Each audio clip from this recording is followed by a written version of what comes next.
श्रीक्षेत्र त्र्यंबकेश्वर ते पंढरपूर पायी पालखी सोहळा 10 तारखेला या ठिकाणी प्रस्थान झालं। खऱ्या अर्थाने हा 350 किलोमीटरचा अंतर आणि पायी पायी जो जाण्याचा आनंद आहे।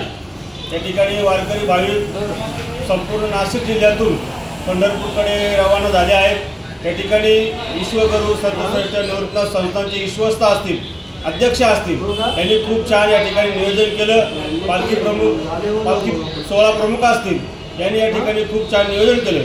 तसेच आमच्या माजी अध्यक्ष विश्वस्त कांचनताई जगताप यांनी सुद्धा या ठिकाणी पालखीमध्ये खूप छान असं नियोजन केलं आणि खऱ्या अर्थाने सर्व वारकरी भाविकांना या ठिकाणी मी मनापासून शुभेच्छा देतो आणि पांडुरंगाचं दर्शन घेऊन अतिशय आपल्याला जी मनाची शांती मिळते ती खरोखर पांडुरंगाचं दर्शन घेऊन मिळते।